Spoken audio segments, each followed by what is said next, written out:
Shout out to US ARC and all US ARC members. If you don't know what US ARC is, don't be ashamed. Just go ahead and click the third link in the description below. See what US ARC is all about, okay? You never know when legislations are going to hit your backyard, so that's why it's very important to consider becoming a US ARC member today. These numbers really do matter, and they look at it for consideration when it comes to battling legislation. So first and foremost, thank you, Phil Goss. Thank you to anybody out there who partners up and volunteers with US ARC organization. Thank you for anyone out there who's a US ARC member. And if you can't become a US ARC member today, please talk about it on your platforms. Let your neighbors know, let all your pet stores know what US ARC is here for, and it's here to fight for our animal rights. Thank you to every US ARC member and US ARC supporter out there.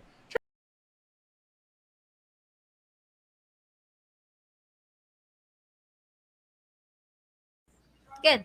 You ready for do more in the future? Trap Talk podcasts? Yes. Man.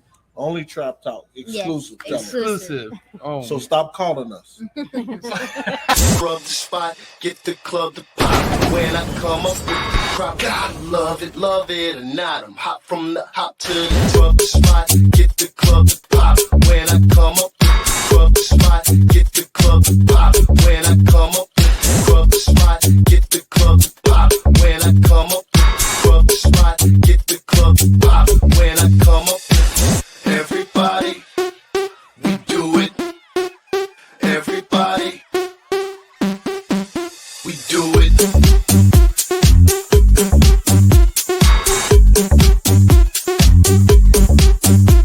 Do it. Do it.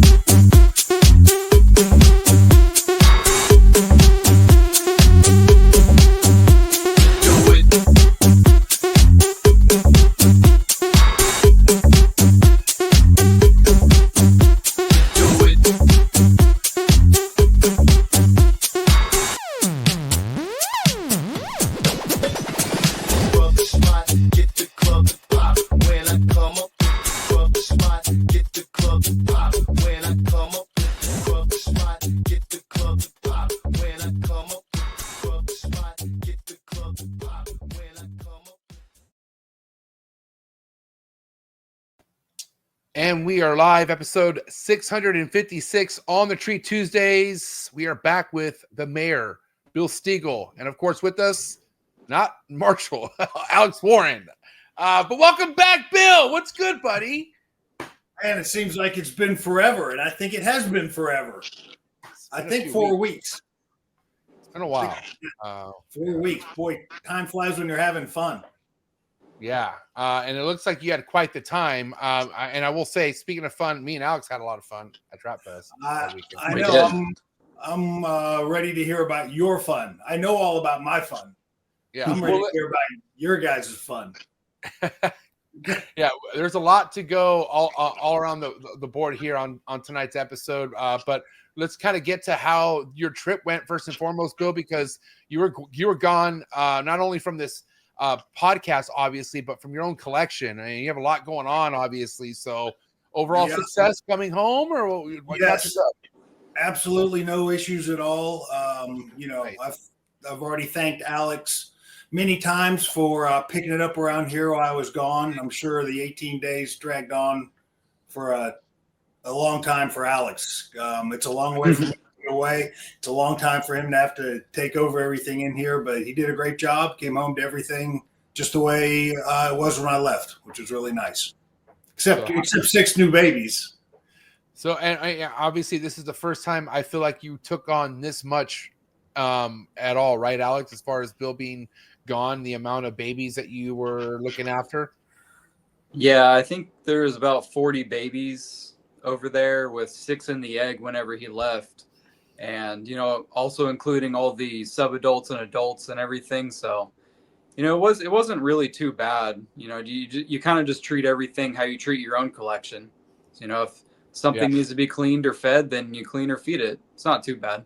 Yeah, it's not like Bill's there holding your hand when you're over there all the time anyway. Right. Exactly. I mean, at this point, it's just autopilot. I just do what needs to be done. Probably the biggest thing that he had to do, because I wasn't there, was the feeding. Yeah. Feeding all of the he didn't feed any of the established stuff, the adults, sub-adults, but he did feed the babies once or twice, Alex? Probably twice, right? Twice, yeah. Twice. And, we've got some problem feeders over here still. So still assist feeding that needed to be going on. And then the ones that, you've got to present the pink or whatever 3 times before it'll eat. And so I'm sure it was an undertaking. He's downplaying it a little bit, but I know he spent a lot of time. Well, I scheduled out like one day for the feeding, right? Like on Sundays is when I went over there and just like fed the neos. And, granted, even though I have a whole day, it's still 40 neonates that I have to feed. And, a lot of them were pretty much established, but I think it's like the outbreak clutch really that was still, kind of in between still establishing and fully established or whatever. So a lot of them I did have to come back a couple times and refeed and, do whatever needs to be done. But I'm pretty sure all of them ate on their own the second time. I don't think I had to assist feed anybody the second time. Yeah, that's awesome. And then we had a new clutch hatch, the Sickness 2.0 clutch. And right after they shed, I think Alex, did you feed 3, Alex? I fed 3. Yeah. And then I came back, and a week later I tried to feed, and I can only get like 2 of them to eat. So, all right, Alex, get your ass back over here. You're like, Kim, we're leaving again. Yeah, I know, right? Go to Mexico. No, okay, but let's talk about that, Alex. I feel like obviously I'm going to be right behind you here soon. With like kind of having my approach that I'm like concrete and comfortable with, and I know you have that with going into everything that you're feeding. So if we were to kind of talk about what your approach is to the more earlier neonates that Bill's just hatching out, what is it like? And not only like what you're offering, but like what's your mentality, like what's your thought going into it? So, I mean, it's pretty much a blank canvas going into it. You don't know if the aggressive approach is going to be good or the gentle approach or whatever it is. But me and Bill are both kind of to the point now to where we're pretty much just feeding gizzards for their first meal. And then I personally do like a small gizzard for their first one, maybe about the size of their head, because I want to give them the best chance to eat. And usually the smaller the meal, the more of a chance that they're going to eat that. So I'll get a small gizzard about the size of their head. I'll get it really hot and I'll cover it in chick down. And I'll start by approaching them very slowly, and you'll see their tongue start to flick, and usually they'll actually eat right off the bat. But I'd say about 70% of the time they'll eat right off the bat. And then it was afternoon for you too, right? Or like about the early in the day when you're over there? Yeah, it was probably like 2 o'clock or so. I only feed like during the day anymore, really. And Bill, are there times where you're just kind of like up 11, 12 o'clock at night maybe and just trying at it the ones that aren't eating for you at all? Are you doing any like late time offerings to any of the stubborn feeders?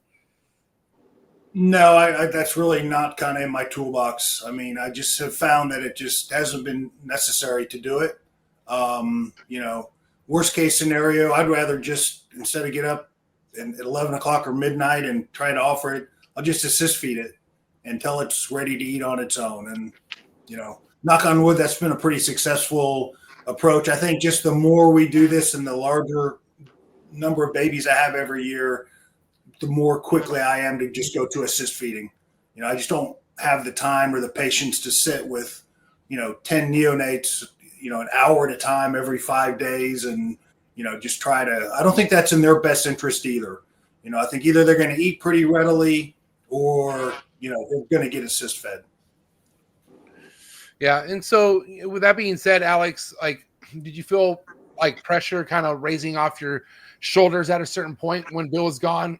Or do you feel like you never really had pressure with him being gone? I mean, to be honest, I don't really feel a lot of pressure because, I'm over there all the time anyway. It kind of just felt like he was there. He just didn't come out to the building or something, So, but I would say like after the second feeding, it was easy after that because I no longer had to feed them. All I had to do was just make sure they were clean after that. So I mean, I don't really feel a lot of pressure. I don't do well under pressure, so I try to stay away from that. And I got to ask you, Bill, because I know just with my trips, which are like nowhere nearly as long as your Europe trips, but I can't wait to like get home. Like I always get this sense of like anxiety once I'm on the plane ride home. Do you get that all like on your way home after being gone for so long? Like you just can't wait to get back in the room, or you pretty good at playing it off? This time I did pretty well, and I think it's because Alex and I had a really good plan before I left. We covered a lot of bases, and he's just this year even more than past years, he's just more familiar with the collection. Just because every year it seems like he's spending more time here, and he already knows all the animals that have been here for the years and last year's animals, and so with him becoming more comfortable in the room, it lets me be more comfortable leaving. So yeah, and we're in communication, most days, I would say. So Right. Yeah. But I was ready to answer your question. I was ready to get home that last day. But the times leading up to that, no, I was not itching to get home. I was really having a nice time. So before we kind of shift gears, how is the Sickness 2.0 clutch doing? What's the update on those babies? Well, we've got 6 of them. After the first shed, Alex attempted and got 3 of them to eat. Right, Alex? Yeah. 3 of them to eat. When I got back home, I got the 4 of them to eat. Nice. So 4 out of 6, great. Well, when I went back for the second feeding, I couldn't get 2 of the ones that Alex got to eat. So now we're back on really only 2 have eaten consistently and 4 have not. So, but it's still real early. We've only offered 2 meals to the clutch. So I asked you this a while back, like, where do all these clutches you've had this year rank, like on the top, and I just got to ask you, where's 2.0 rank with everything in your rank book? Like, is this kind of up the pathogen area? Like, is it that potent to you in your eyes? Yeah, I mean, I think the Sickness 2.0 clutch and the two freight train clutches and the one that I don't hear a lot of people talking about, and maybe that's because I haven't thrown it out there a lot, but then the Syria to Buddy's female, it's the first time a Sickness neonate has been bred to a calico line animal. So those neonates are not as dramatic as a lot of the freight train neos, but I think their potential is every bit as good. And in fact, that's the clutch that I'm going to be holding back primarily, more animals out of that clutch than anything else. And then I have to ask you, Alex, like, where does the Sickness 2.0 clutch rank in your eyes? Oh, it's up there. I mean, it's probably comparable to the freight train clutches. Yeah. I mean, 2.0 is he's just an unreal animal, Unreal. I mean, you don't get that name for no reason. Yeah, exactly. I mean, he's literally like one step below the Sickness. I mean, he just has so much black on him, and especially bred to Mountain Drew. Yeah, Mountain Drew is an amazing animal as well. Yeah. So Mountain Drew and Freight Train threw some crazy neos. Yeah. So, yeah, I agree. And like I said, even the Sickness 2.0 neos, all 6 of them, they're not as dramatic looking as the Freight Train neos. They're not completely black with almost no patterning. They look more traditional. I mean, they look like they're great red neos. They're not black like freight trains. I'm sorry, go ahead, Bill. I was just going to say, but I'm just, I'm convinced that really doesn't mean anything in the long run, because I've seen freight train, we've seen some crazy freight train animals, but we've seen some freight train offspring that have gone not crazy too. So, yeah, I forgot what it is in your collection, Bill, and correct me if I'm wrong, but you told me you had a neonate that wasn't like insanely dark or black. It was kind of more on the classic side, but then it ended up being pretty insane. Well, that's 2.0. That's Sickness 2.0. Okay. Oh yeah, you're right. That's right. Because because that's actually last pick or something like that. That was the original name. Yes, got it. Okay, all right. Now it rings a bell. Wow. So I'm much more, even though the neonates are dramatic, I'm much more about like what genes do I need in my collection, and what are the parents versus how do the neos look. This might change everything if you do find out that like the way 2.0 looked like as a baby is going to be a common thing where like, oh my God, like, hold on, like this is something where it's not going to go a green route. Like it's going to be insane. And it kind of changed the playing field in a bit. Wouldn't you say? Well, I think it's really hard to predict because maybe if you had two clutches, maybe if he had sired two clutches, you could go back and look and say like, okay, from the second clutch, that one looks more like, some insane animal. But the fact that he's being bred with totally different genetics on the mother's side, I think it's going to be really hard to pin, look at a Neo and go, oh, this is the one that's going to turn out like Sickness 2.0. Yeah, there's no point in analyzing every scale on these neonates.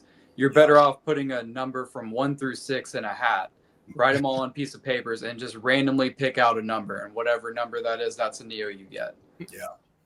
Or just don't guess at all and shut the fuck up. Yeah, I mean, there's no point in picking, to be honest. And I'll say most of those Neos look pretty uniform.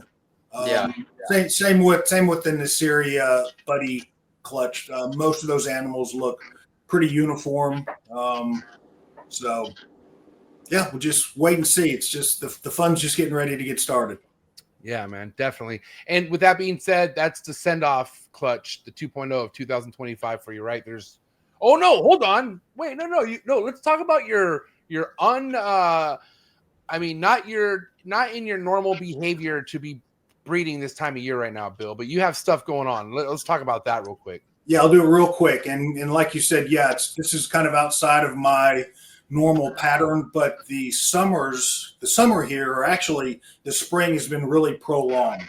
So like we've had a ton of rain through May and June and even early July. We're just getting a lot of rain. The temperatures for the most part are still relatively moderate. So I took two females that had paired heavily in the fall, but they just didn't progress. And I gave them like a two to 2.5 month rest. And then I reintroduced the males and have been getting good locks again with those. So two females. One of them is a repeat pairing, the flu bred to that Maniquarry girl. Yeah. And, she just went off food. They had a ton of locks. She just went off food this last time I tried to feed her. And then the other pair is I'm breeding freight train to a third female this year. And they've been hooking up consistently as well. So we'll see. I might get my first summer clutches ever. But if those two do come in, which it seems like it look like it's going that way, how many clutches is that? 8, 9? What is that? I think that would be. I think it'd be 10. Dude, that's a record for you. I think it's 8 now. If we count the combined clutch with Buddy. Well, yeah, I would. Got a combined clutch with Alex. Fuck yeah, I would count that. I think that would be clutches 9 and 10. So this is your biggest year yet. Right now, I'm sitting really very close to the biggest number wise. I think I hit 60 2 years ago. We don't have 60 this year. We've got probably low 50s. But if any of those two clutches progress along, there probably would be. Yeah, and so what was your biggest year neonate wise was how many? 60. 60. Even 60, huh? I think right at even 60. Yeah. That was 2 years ago. Yeah, I don't know. I feel like with these two land, you're smashing that number for sure, I think. We'll see. I'd be happy with one. One would be the cherry on top. Just one more clutch. How many times have we said that, right? Just one more. One more female go. Yeah, and listen, I know people are like, oh, my male's cruising. I'm gonna pair up, and I know that, like there's these signs, and I get it, but I'm so scared to pair anything right now. Like I have no reason to pair shit, and I'm not going to. But it does make me think like what you're doing. Like, I did have females. I gave a go earlier that showed nothing, and then now they do look big, and they're on a different side of the cage, and I don't know. Like I don't know. If I was in a different position, I think I would try to pair right now. Yeah, the difference is that most of my babies are now established. Like I have one clutch that's not established. The rest of them, 90% of them eat just like boom, boom, boom, boom, boom. So, True. If I get another clutch in a couple of months, I'll be able to, I think, Alex and I'll be able to handle it. You're in a little different scenario. You're not sure what's going to happen in the next month. Yeah. And it all came together versus like yours kind of like gave yourself a good spread. I feel like, you know what I'm saying? I did. And like, then now you're at a point, and like you said, now you're at a point where, yeah, you have potential clutches coming, but all your babies for the most part are established. So it's like you're not really giving yourself a break or Alex a break, but who gives a shit? Yeah, right. I mean, that's and again, there's two of us. There's one of you, so we can handle quite the numbers.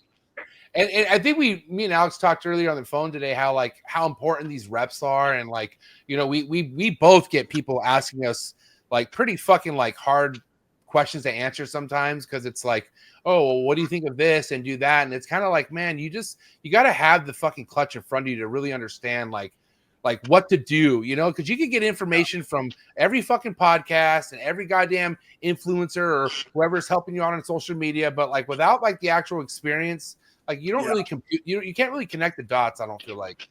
And oftentimes when we get asked questions, there's no one right answer. No, there's not. And a lot of times it'll just be well, to be honest, I don't know. I don't know how many times I tell that to people. I just don't know. And I told Alex, what are the odds of what number person were you that this person's asking? And then what are the odds of them remembering and retaining this information that you're spending that you're spending 30, 40 minutes communicating with? And it's dude, I can't. You'll figure it out. Just get a clutch and go from there. You know what I mean? Most people don't take your advice anyway. No. No. That's true. That's true. Right. But first thing, get a clutch, and then then a lot of those questions get answered a lot quicker. Facts, right? Because Alex, we were saying, there's something I do in particular that you do and Bill does. Exactly. I mean, even if you give them the right answer, that doesn't mean it's going to work for them. No. Everything works different for different people. Yeah. Yep.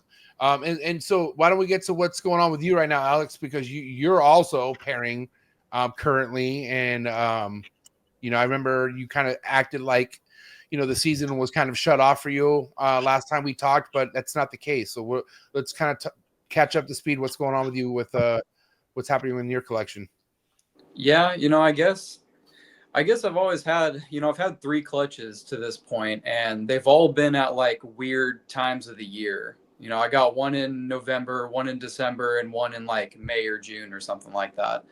And so I was kind of I don't know for sure, but maybe I can try pairing in the summer and just see what happens with that. So that's kind of what I've been doing. Around early May is when I started pairing everything up.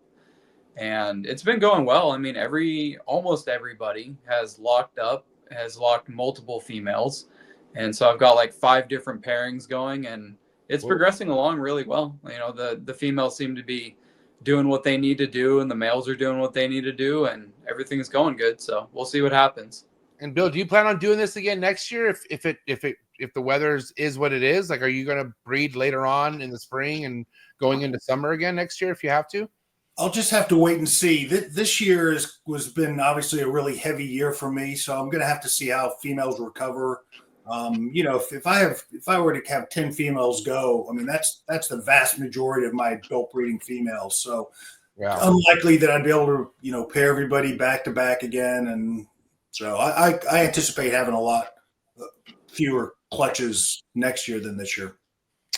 Who's the girl that you got 4 clutches in a row and she didn't pair for you this year? Was that Biscuit? Yeah, Biscuit. Yeah, how's she doing? She's doing great. Yeah, she's doing great. I mean, she misses Jaeger. Yeah, because how many repeat pairings have they had? 4 or 3 or something? I think they've paired 4 times. I think that's right. So what's going to happen next year? You're going to put Jaeger back in there? dig his corpse up and put him back in. Oh, no shit. My bad. Hello. I literally brain farted that right now. I'm all thinking Jaeger's pounding bitches still, and I'm completely forgot we already had a whole episode saying goodbye to him. I've got a sickness sibling male he's a green snake, but he's sibling to the sickness, and I'll probably try to get him to go with her. Yeah. Okay. And remind me, Biscuit could throw yellows, or she can't throw yellows? Yeah, she can. Okay. Yeah. Wow. She is a yellow. She was a yellow. She's my only yellow. No, Clover. Female. Okay. No, Clover was yellow too. Yeah, I've got 2 yellow females in the collection. Jaeger was a red. Yeah. Jaeger was a Jaeger was red. That could throw yellows. Yeah. Okay. Yeah. Okay, cool. Yeah, because I was thinking, wait a minute, how'd you get reds if you went yellow to yellow? but Jaeger was a red who could just throw yellow. Yeah. So that makes sense. So if that's the case, then yeah. So you know, anything the 2.0 is a red dominant, I would say, right? Or no? Don't know yet because he's a Jaeger biscuit baby. So he can't be red dominant. He would not be red dominant. Yeah. He can't be red dominant. Okay. But interesting. His small clutch of 6 all were red. Wow. Yeah. All right, let's get to it. So listen, good stuff. What did I miss? I want every minute of every detail. Well, let's give you some fucking kudos. You know, Bill loves being right. but I have an explanation first and foremost. You know, for clutch number 2, gave me pips. First 4 to pip, beautiful reds, man. Next 2 yellows, buddy. Bill, you're the Congratulations. Man. You're the man, Bill. You are the man. But can I explain this first? Of course. Okay. All yellows deserve an explanation. Okay, so Suge Knight, who I thought was the one who sired this clutch, came after me pairing a Monocory Sarong to her, and I only saw one. I only saw him courting her one night, and didn't see a lock or anything. I just saw that he was interested. Then the very next day, he separated himself. So I thought, you know, okay, I'll give another week, and whatever happens, happens. And so I didn't see no action from him. So I ended up pulling him, put Suge Knight in. Suge Knight went straight to town on her, and then, you know, later ovulated. So I thought, all right, he got that one for sure.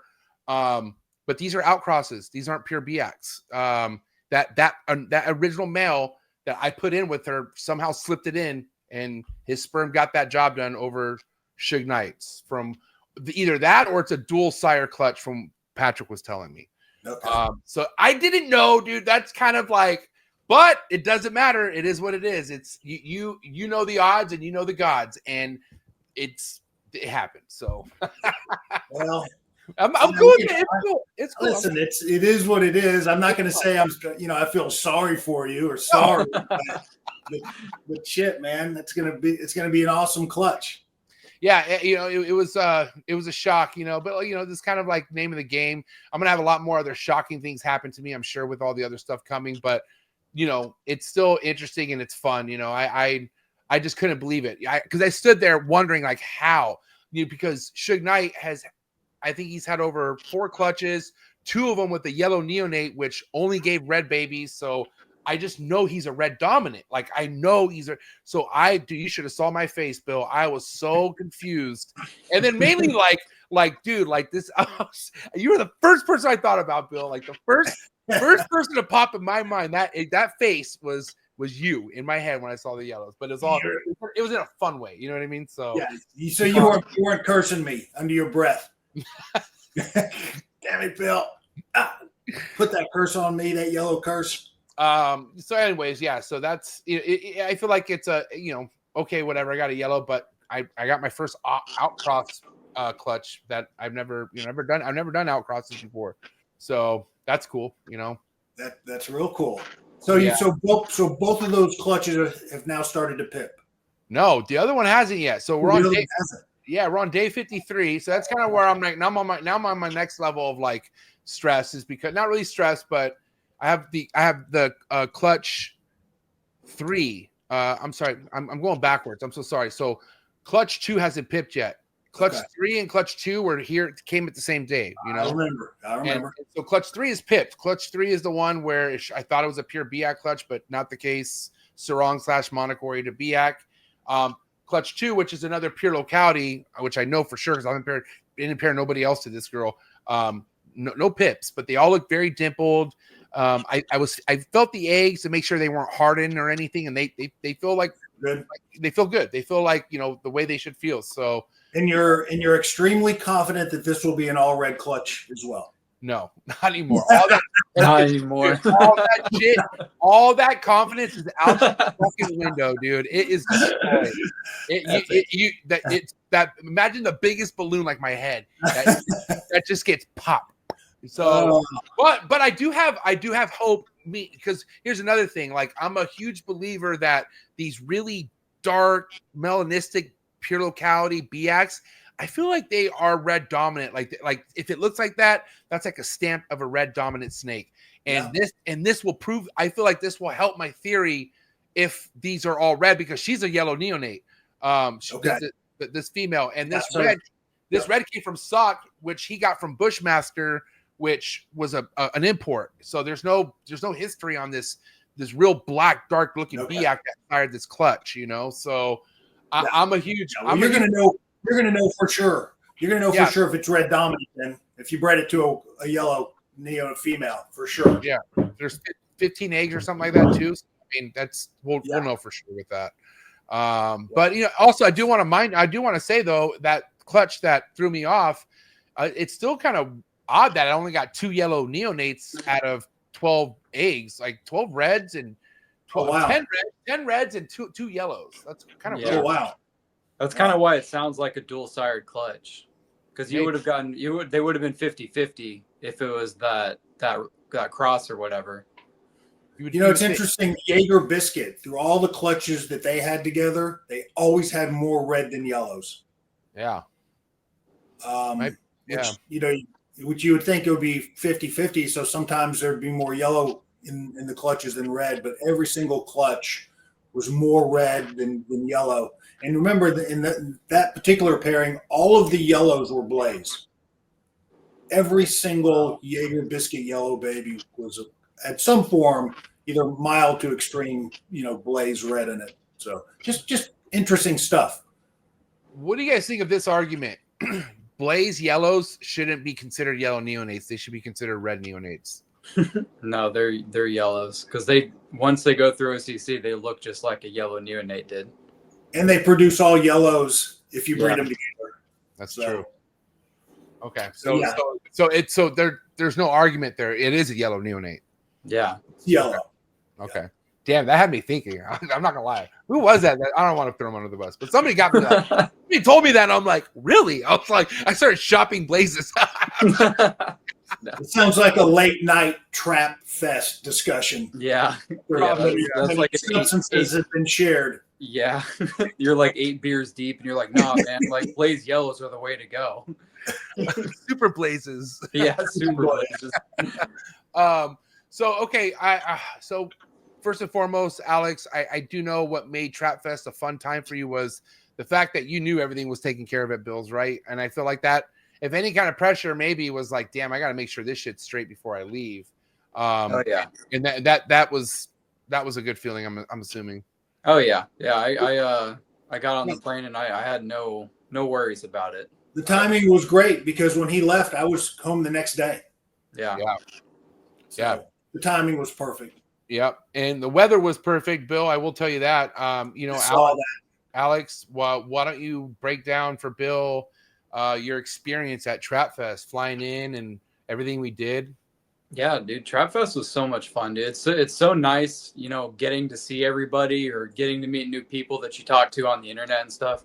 I mean, Bill already knows all this because he throws his parties every year. And I've been to Trapfest. Yeah.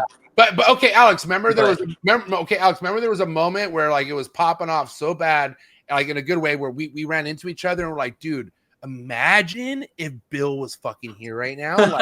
Like how even more turned up everything would be. I think at least 5 people came up to me asking like about Bill, like where he is or whatever.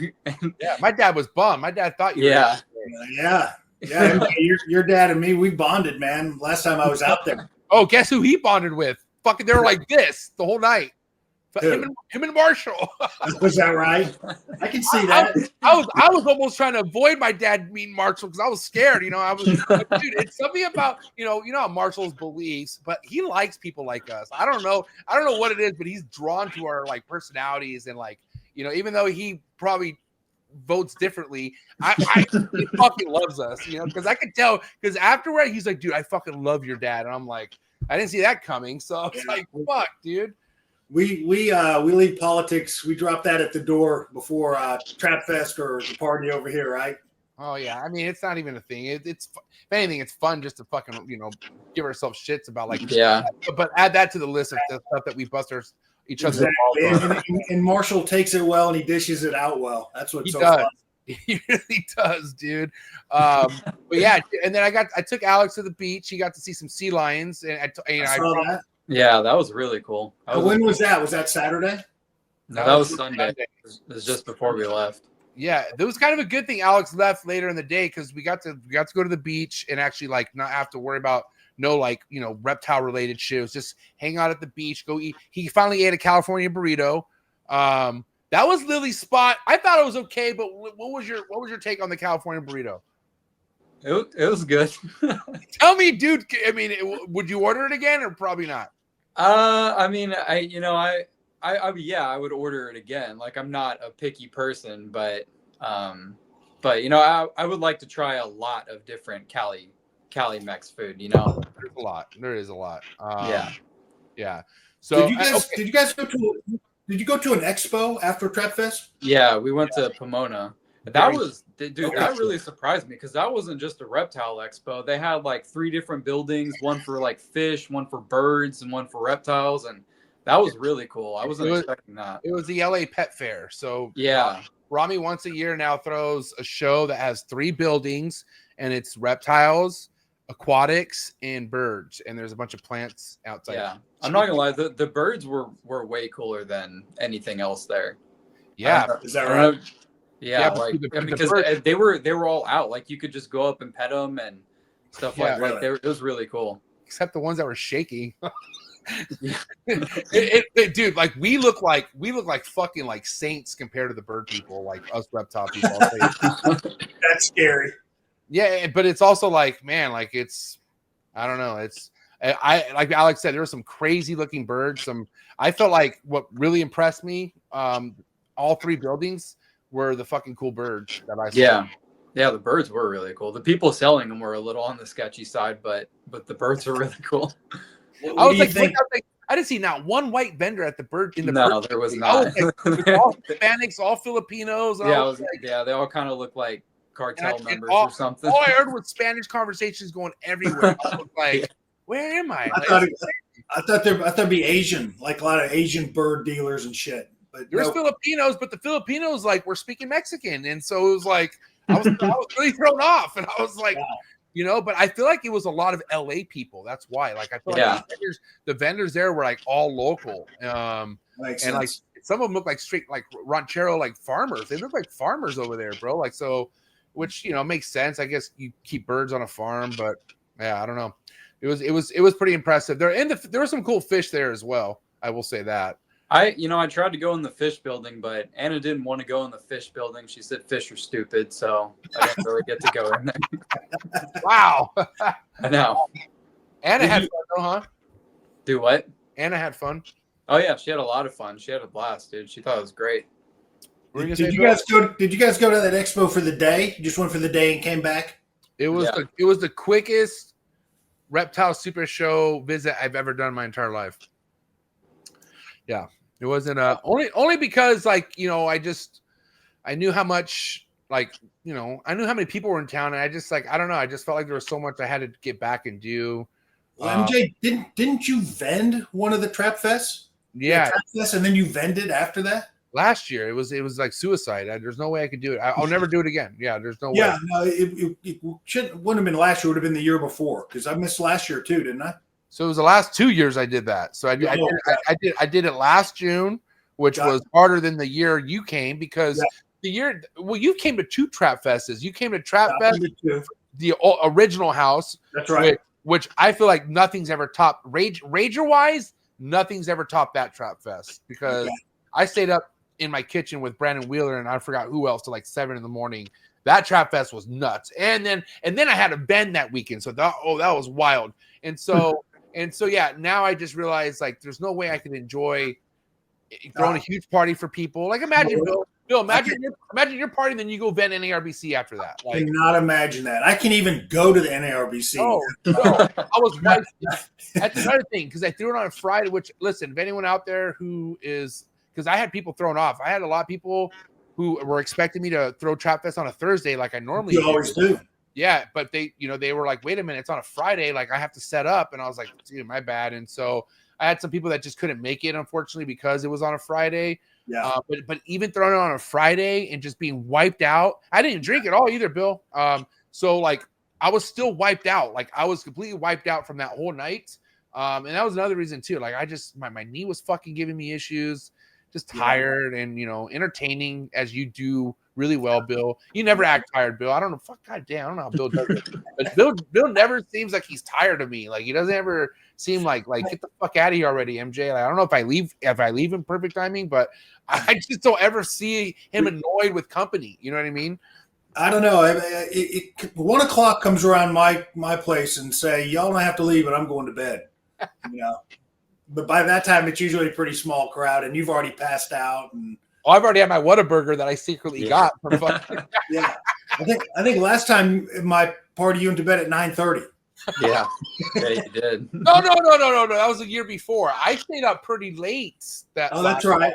That's right, because you Uber Eats Whataburger at midnight.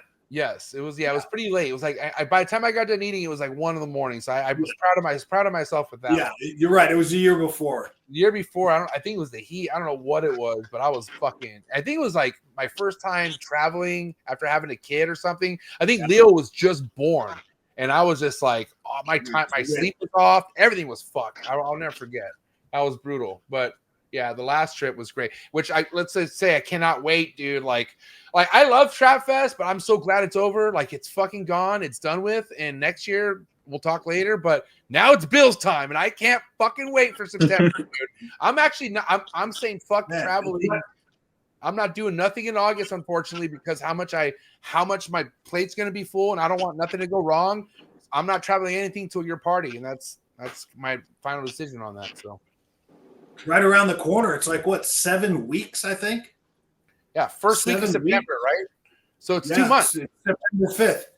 First Friday of September. Dang. So we're right around the corner.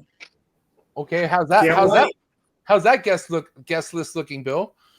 It's a little early, but we're going to have some people that from all over the world that have never been here before. So yes, I think obviously we're going to have the usual cast and crew. So I think it's going to be if it's even as close to as good as last year's, it's going to be awesome because I thought last year's was great.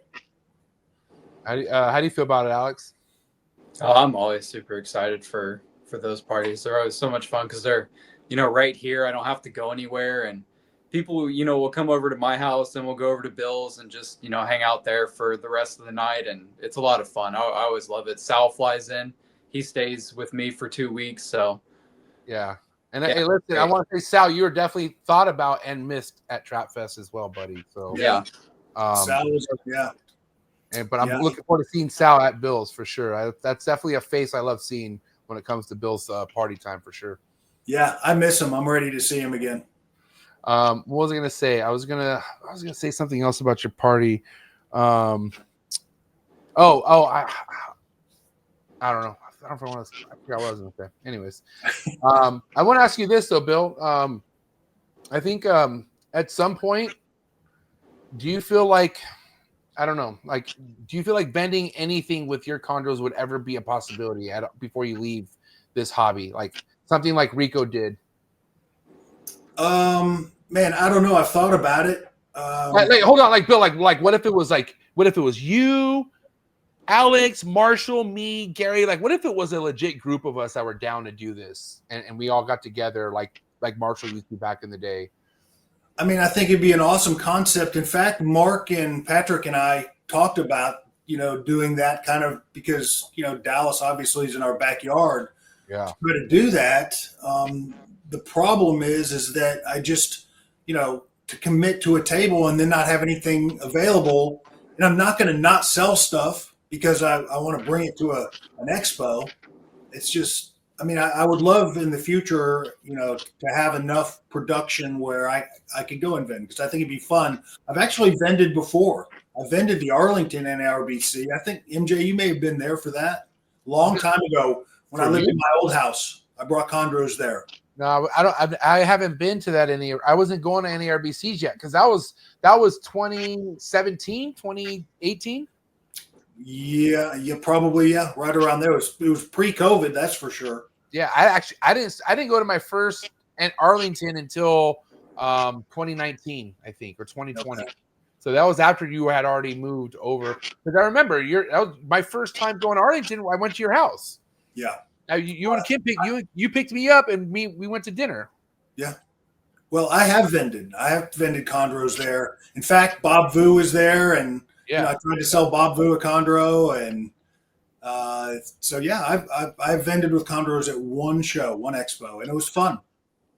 Alex, do you feel like because obviously you got your whole fucking career ahead of you when it comes to with chondros. So do you ever feel like if the production was there? Obviously you're carrying a legacy with you. So like, do you feel like you would want to vend a show at some point? Maybe. I don't know. It's kind of like Bill said, like if I have stuff available, maybe, but you have to book these tables so far ahead in advance. And, am I going to be able to produce, over 100 chondros a year just so I can have stuff at the venue? I don't know. Maybe. If you're and the reason why I'm asking this, guys, is like the reason why my trip to Reptile Super Show was so short is because I said hi to everyone I need to say hi to, and that's it. I had no ambition to look at what was there at the show. Like I had there's no motivation to go see an import that I shouldn't be buying, because that's if I'm going to buy anything, it's going to be a Northern or something that I'm going to take a risk on and I shouldn't be doing. So trying to be mature on looking for shit like that. But I ain't going to go see I'm not going to find no United States captive born and bred fucking chondros, outcrosses, designers, especially from names that I know. So I don't know. I want to make the show a more like appealing place to people who are keeping chondros and that kind of shit at some point. I'm just thinking future wise. I want to make the show a more exciting place for people like myself. Yeah, maybe like an arboreal supplies table would be cool. Like some 2x2 PVC cages and perches and specialty tongs and maybe just supplies that are directed more towards the arboreal side. I just know how many people would pull up. Like if I was like, dude, All in the Tree Tuesday has a booth at fucking Tinley, and it would be popular. Be like, it would be really cool though. It would be like, move over, Snake Discovery. Fucking the mayor's here, okay? It would be a really cool concept though. If there was just a table with all of Bill's animals and Mark's and Patrick's and there was just like like 50 green trees on this table. That would be really cool. Well, because it's happened before, and I know that we've had scares, and we got to be careful. And we're talking high valued animals, and like, why even risk it when like Bill doesn't have to do anything with the show to sell an animal. But I just know historical like it'd be cool to talk about someday. I don't know. Yeah, I think if you had enough people commit, then there would be animals to bring. I may not bring any one year, but Alex has a great year, or MJ or Marshall has a great year, and he's got 20 animals to bring, and I don't bring anything. Or maybe the opposite. Maybe I had a great year and I've got animals to bring. But it's one of those things where you have to have commitment from probably a good half dozen people. And like Alex said, those things have to be set up months in advance, if not longer, even if you could get a table at Tinley. Well, here's the thing. Okay, here I'm just thinking this is like a wild idea, but everything I think is wild sometimes. So imagine this. I'm so balling, right, Bill? Where one year I buy 2 of your clutches. Like, well, somehow I maneuver buying 10 of your neonates. Again, this is like I'm balling, right? And I'm like, just pretend with me. But then what my idea is, you sell me these snakes for you to display at the Reptile Super Show, and whatever we sell or not sell or whatever doesn't matter. All I'm saying is, let's do it, and then I'll keep these snakes here with me. And then you fly your ass back home, but I bought them, so they're mine anyways. You know what I mean? I don't know. Like that, that would be sick. You wouldn't say no to that. I know you wouldn't. We have your people call my people. We'll talk.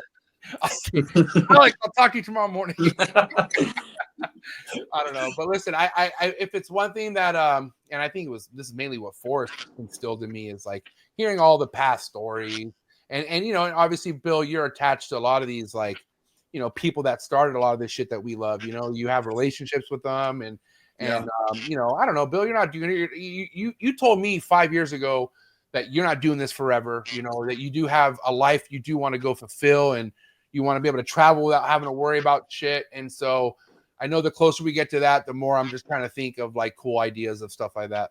Well, yeah, and you know, we've talked about it before. I will certainly be less hands-on moving, you know, forward, but I think I'll always kind of have my hand in the game, so to speak, if not secondhand through Alex.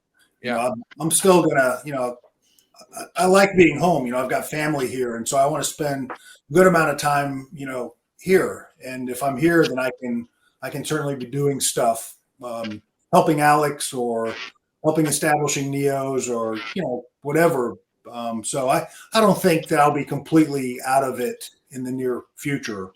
But like you said, I just want more flexibility to be able to be gone longer periods of time. You definitely look good being a grandpa for sure. Yeah, I that role suits me well. Yeah. Love it. Okay, listen, wrap up topic before we end things tonight. It's gonna be a short one, guys. I have surgery tomorrow, so we had to pre-record this. So just thought we'd just talk for like a quick hour.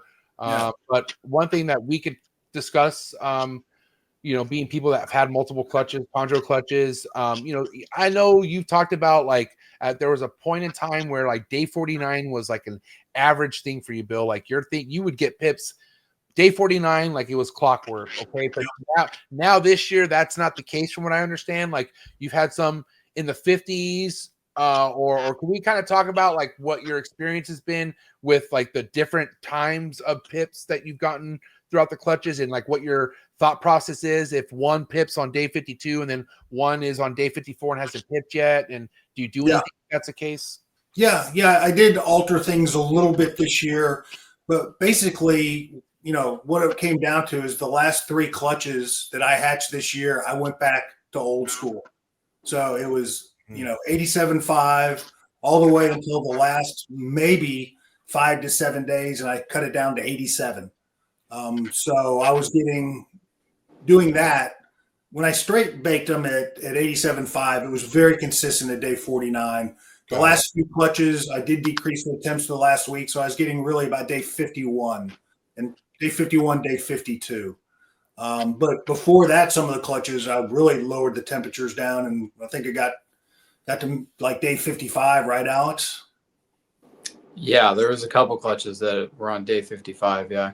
And I got a big variety of, you know, I had one pip at like day 51, and then I wasn't sure whether to pip them or not, and then I got others that so I didn't pip, and then they pipped on day 53, and I feel more comfortable just being more consistent at just that 87.5, and then cool those temps down maybe the last week, and that I've kind of gone full circle, and that's back to where I am. But do you think if you have 2 clutches that were dropped, like they were not born, but they were here on the same day, cooked at the same temps, side by side, but then one's hatching out before the other, do you feel like that could be a determination on like one clutch is stronger than the other? Like maybe if a clutch is taking longer than the other, that maybe those babies aren't going to be as strong, or do you feel like that isn't really maybe the case? I'm just wondering, like why like what could be taking babies longer than? I mean, I think it's a good theory. I think it could also just be, you know, we tend to forget a lot of incubation. A lot of stuff happens inside that female before she lays the eggs. Yeah. So, you know, I think even stuff that happens before the clutch is laid can impact when they hatch.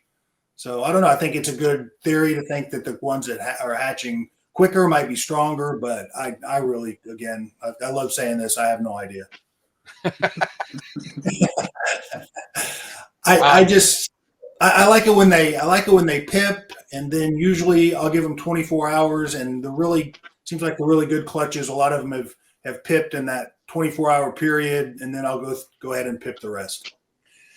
Yeah, I was telling Alex, unless I see one getting noticeably wet and it's getting like out of control, like I'm not going in there. Like I'm just like, you know, because nothing feels better than seeing those heads pop out, or at least one, and you're like, woof, all right, good, you know, and then like, you know, it's something to like, at least you can start thinking of next steps after that's done. You know what I mean? Yeah, we had some this year where I would pip or a self pip. Hold on 1 second. Sorry. You're good. And then they would sit in that egg for 4 or 5 days. Yeah. And I hate that. You know, go in there and you like try to give it a little poke, see if it moves, see if it's alive. And most of them came out and hatched and did okay. But I hate them sitting in that egg for more than a day or two.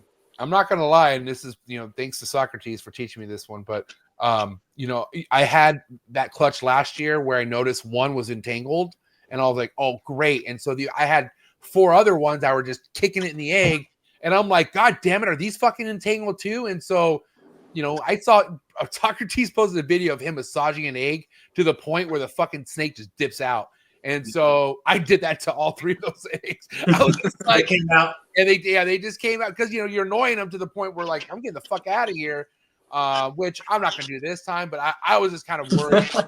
I was just like, what the fuck? Like, you know, I'm just ready to see more entangled fucking snakes. But no, that wasn't the case. And so I will say you're a much more patient chondro keeper than you were a few years ago. Oh, my God. Yeah. Not night and day, dude. Yeah.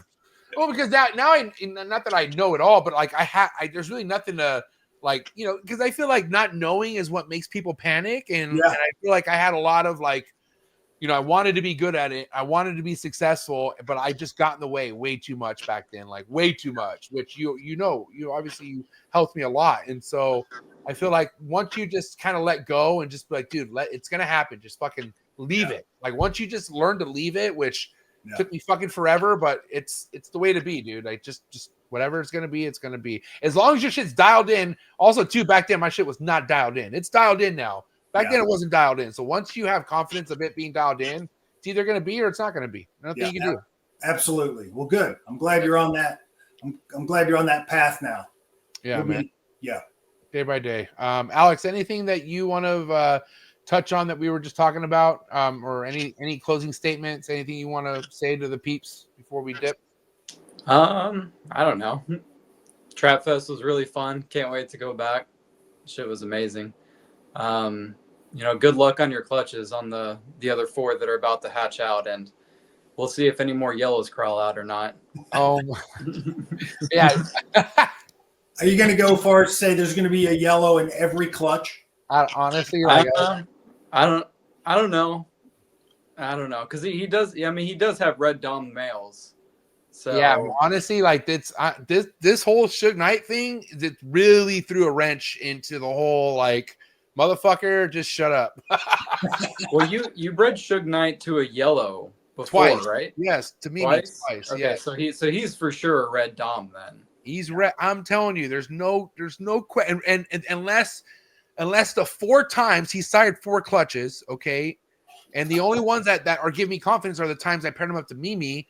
But like, unless those 2 clutches were just really good odds, like, you know, like last year, I got fucking 16 reds from, I don't know. We'll see, dude. Either way, like, you just never know, and that's why it's better off just like, you know, just smile whatever you get. I'm happy. They're healthy. They're perching. They're great. And there you go. But I was so confident, dude. Like I was legit confident. Like if Bill wanted to be an asshole, he could have took a lot of my money, dude. Like I was pretty fucking confident. But also like I forgot about that fucking. You said something. You said something about laying some money down.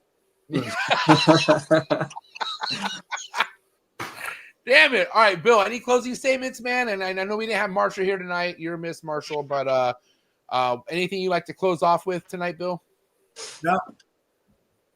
No, man, not at all. Just good luck with your surgery tomorrow. I know you'll shoot me a text when you wake up groggy and let me know how things go. Other than that, I would say I'll see you next week. But as you know, I'm once again going to be gone next Tuesday. So I'll touch base with you tomorrow. But no, just appreciate being back on the trap. I missed it. Cool. So Alex, we'll see you next Tuesday. Probably, yeah. All right. That's what I mean. All right. Phoenix Reptiles on Instagram and Amazing Arboreals. Check out my boys. Find the links in the description below. But give it up. It's a wrap for Bill Stiegel and Alex Warren, ladies and gentlemen. Thank you, guys. Thank you. Appreciate it. Have a good night. Thank you so much for coming You by. later. All right, bye-bye. All right, thank you so much. Before you guys head out, make sure you hit that like button, hit that subscribe button, hit that notification bell, select all. You'll be reminded of every single podcast released out of the Trap Talk Reptile Network 7 days a week, the only reptile network giving you new episodes every day of the week. Don't forget, if you're not a YouTube person, if you want to hear these episodes on more on the audio side of things, then head over to Apple Podcasts, Spotify, Google Play, all the major audio platforms. You can catch new episodes over there. So thank you for all the love and support. If you're looking for exclusive content, you want to get more out of what you see out of each episode, you want to get more behind the scenes, then come join the Trap Talk Patreon family. Come get some new merch. You can do that by clicking the very first link in the description below, connecting the Discord and the amazing Instagram group chat that is 24/7 popping. Thank you so much for everyone who stopped by. Before you guys go, check out the sponsors and have a good night. One of the biggest growths we have in the reptile industry today are the rare species of reptiles that aren't worked with. That's right. That's why I went ahead and partnered up again with Brian Susan over at SUNDOWN Reptiles. Brian works with species such as kahua geckos, gargoyle geckos, all species of tree monitors. He works with Abronia and many other cool species geckos that you can check out all on his website. Head over to sundownreptiles.com, see what he has available. Brian's one of the best doing it in the reptile industry today. He's been on the show multiple times, so make sure you check out all of Brian Susan's episodes on Trap Talk Reptile Network. But more importantly, for the highest quality of captive bred reptiles, make sure you head over to sundownreptiles.com and make sure you give him a follow on Instagram. Thank you again, Brian Susan over at SUNDOWN Reptiles. One of the things I love about being a part of the reptile industry is all the learning, okay? Learning can be fun, and I can prove that to you. Thank you so much to today's sponsor, it's Gary Scavino over at GS Reptiles. I highly recommend you head over to his YouTube channel, follow all this man's content when it comes to learning about rare species of snakes you could be keeping in the hobby, and also just finding out how easy a lot of these rare species of snakes are to keep in general. So thank you so much, Gary Scavino of GS Reptiles. Again, head over to his YouTube channel. Also head over to his Instagram to be on top of all of his current work and be ready for a big year over at GS Reptiles. Thank you so much, Gary, for your ongoing support. I really appreciate it. Cheers.